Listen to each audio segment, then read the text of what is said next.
Assalamualaikum warahmatullahi wabarakatuh. Baik, di sini saya Muhammad Rizkyudin, mahasiswa Universitas UIN Sunan Gunung Jati Bandung, jurusan Sosiologi Fakultas Ilmu Sosial dan Politik. Di sini saya ingin memaparkan sebuah materi yang berjudul Pancasila sebagai Dasar Negara.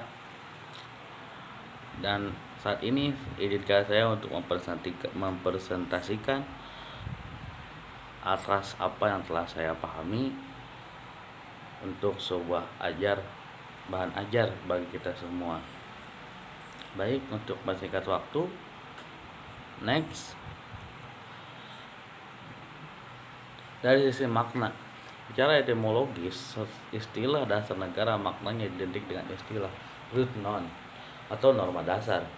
Banyaknya istilah dasar negara dalam kosakata bahasa asing menunjukkan bahwa dasar negara bersifat universal, dalam arti setiap negara memiliki dasar negara. Lalu, secara terminologis atau secara istilahnya, dasar negara dapat diartikan sebagai landasan dan sumber dalam membentuk dan menyelenggarakan sebuah negara.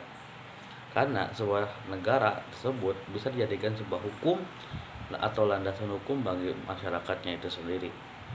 Next.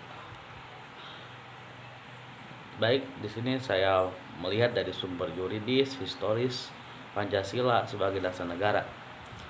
Secara yuridis, ketatanegaraan Pancasila merupakan dasar negara Republik Indonesia sebagaimana dapat pada pembukaan Undang-Undang Dasar Negara Republik Indonesia tahun 1945 yang kelahirannya ditempa dalam proses pembangkasaan Indonesia melalui Undang-Undang Dasar Negara Republik Indonesia tahun 1945 sebagai payung teduh hukum. Lalu, Pancasila sebagai dasar negara sering juga disebut dengan filosofis Grundleis dari negara, ideologi negara, state seat. Dalam hal tersebut, Pancasila digunakan sebagai dasar mengatur pemerintahan negara. Next. Langkah-langkah perumusan Pancasila sebagai dasar negara.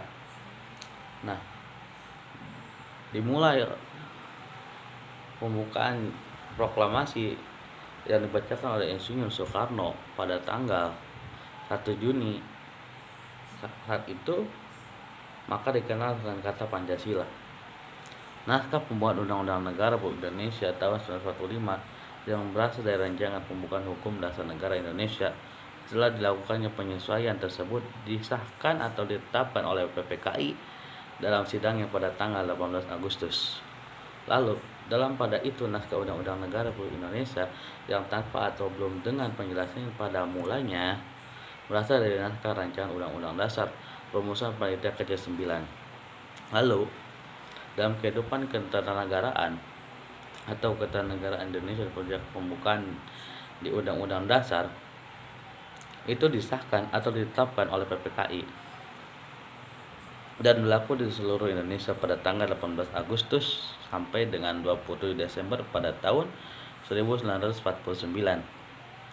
Dan sejak pembukaan dan batang tubuh Undang-Undang Negara Republik Indonesia tahun 1945 yang secara resmi disahkan. Next. Kedudukan Pancasila sebagai dasar negara. Sumber dari segala sumber hukum Indonesia. Lalu yang kedua, meliputi suasana kebatinan dari Undang-Undang 1945. Lalu yang ketiga, menciptakan cita-cita hukum bagi hukum dasar negara. Yang keempat, menjadi sumber semangat bagi Undang-Undang Dasar 1945. Dan yang terakhir yaitu mengandung norma-norma yang mengharuskan Undang-Undang Dasar untuk mewajibkan pemerintah maupun penyelenggara negara yang lain untuk memelihara budi pekerti luhurnya. Lalu selanjutnya yaitu mengapa Pancasila dijadikan sebagai dasar negara. Pasti bagi kita semua ada yang belum tahu maupun ada yang tahu tapi agak samar-samar. Maka di sini saya ingin menjelaskan sedikit di antaranya yaitu Pancasila sebagai kaidah negara fundamental yang berarti bahwa pada sila ketuhanan yang Maha Esa menjamin kebebasan untuk beribadah sesuai agama yang keyakinan masing-masing. Lalu selanjutnya yaitu Pancasila memiliki potensi menampung keadaan pluralistik masyarakat Indonesia yang beraneka ragam suku, agama, ras, antar golongan, cara berkeadilan yang sesuai dengan kemampuan dan hasil usahanya. Hal ini ditunjukkan dengan sila kemanusiaan yang adil dan beradab. Lalu, yang ketiga yaitu Pancasila memiliki potensi menjamin keutuhan negara Kesatuan Republik Indonesia yang terbentang dari Sabang sampai Merauke, yang terdiri atas ribuan pulau sesuai sila kesatuan Indonesia. Lalu yang keempat yaitu Pancasila memberikan jaminan berlangsungnya demokrasi dan hak-hak asasi manusia sesuai dengan budaya bangsa. Hal itu selaras dengan kerakyatan yang dipimpin oleh hikmat, kebijaksanaan dalam permusyawaratan atau perwakilan. Lalu yang kelima, Pancasila menjamin terwujudnya masyarakat yang adil dan sejahtera sesuai dengan sila keadilan sosial keadilan sosial bagi seluruh rakyat Indonesia sebagai acuan dalam pencapaian tujuan. Baik, cukup di sini tentang pemahaman mengapa Pancasila dijadikan sebagai dasar negara. Baik, saya lanjut dengan sesi selanjutnya yaitu selanjutnya yaitu implementasi Pancasila dalam pembuatan kebijakan. Di sini terbagi menjadi empat pembagian, yaitu bidang politik, bidang ekonomi, bidang sosial budaya, dan yang terakhir dalam bidang pertahanan maupun keamanan. Dalam bidang politik, semua lembaga pemerintahan menjalankan tugas dan fungsinya sebagai batas kewenangan yang ditentukan dalam undang-undang dan peraturan perundang-undangan yang lainnya. Lalu, lembaga pemerintahan tersebut fungsi mengonformasikan, mengimplementasikan, dan mengevaluasi kebijakan publik dalam batas kewenangannya masing-masing. Lalu, kebijakan publik tersebut harus mengkomoditasi input atau aspirasi masyarakat atau melalui infrastruktur politik sesuai mekanisme atau prosedur yang telah ditentukan dalam peraturan perundang-undangannya. Lalu, dalam bidang ekonomi, dalam bidang ini pemerintah menjadikan pasal 33 ayat 1 Undang-Undang Dasar 1945 sebagai dasar dan landasan dalam membentuk suatu badan usaha milik perorangan atau swasta dan badan usaha milik negara. Namun dari ketiga bentuk badan tersebut, badan usaha koperasi terkesan mendapat perhatian lebih besar, meningkatkan kesejahteraan rakyat. Sementara dalam pasal 27 ayat 2, badan usaha milik swasta juga menempati kedudukan yang strategis dalam meningkatkan ekonomi nasional dan kesejahteraan rakyat. Lalu pada pasal 33 ayat 2 dan ayat 3 Undang-Undang Dasar 1945 menyatakan bahwa badan usaha milik negara juga menempati posisi yang strategis dalam meningkatkan ekonomi nasional dan meningkatkan kesejahteraan rakyat, dan itu mengacu kepada ketentuan dalam pasal 34 ayat 1, 2, dan 3 dan 4 Undang-Undang Dasar 1945.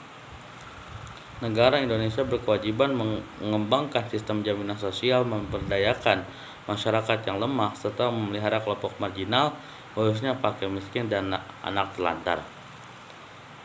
Lalu dalam bidang sosial budaya,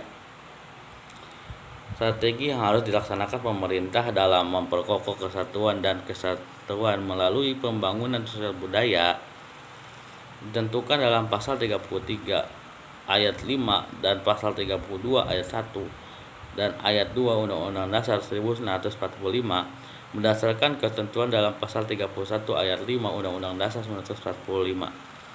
Disebutkan bahwa pemerintah memajukan ilmu pengetahuan dan teknologi dengan menunjukkan ilmu, nilai-nilai agama, dan persatuan bangsa untuk kemajuan peradaban serta kesejahteraan umat manusia.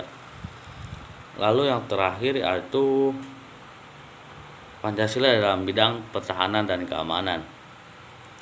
Implementasi nilai-nilai Pancasila dalam bidang pertahanan dan keamanan ini terkait dengan nilai-nilai instrumental sebagaimana terkandung pada pasal 30 ayat 1, 2, 3, dan 4 Undang-Undang Dasar 1945, prinsip-prinsip yang merupakan nilai instrumental Pancasila dalam bidang pertahanan dan keamanan sebagaimana terkandung pada pasal 30 Undang-Undang Dasar 1945 dapat dikemukakan sebagai berikut.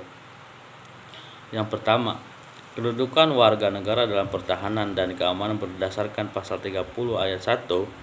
Tiap warga negara berhak dan wajib ikut serta dalam usaha pertahanan dan keamanan negara. Yang kedua yaitu sistem pertahanan dalam keamanan. Adapun sistem pertahanan dan keamanan yang dianut adalah sistem pertahanan dan keamanan rakyat semesta yang lazim disingkat SISKAHAMRATA. Dalam SISKAHAMRATA ini, Tentara Nasional Indonesia atau TNI dan Kepolisian Negara Indonesia atau Polri merupakan kekuatan utama, sedangkan rakyat sebagai kekuatan pendukung. Yang ketiga yaitu tugas pokok TNI. TNI terdiri atas Angkatan Darat, Angkatan Laut, dan Angkatan Udara sebagai alat negara dengan tugas pokok mempertahankan, melindungi, dan melihara keutuhan dan kedaulatan negara. Baik, cukup sekian hasil dari pemaparan materi saya. Apabila ada kekurangan maupun kesalahan mohon dimaafkan. Cukup sekian yang dapat saya sampaikan. Hadanallahu wa iyyakum ajmain. Wassalamualaikum warahmatullahi wabarakatuh.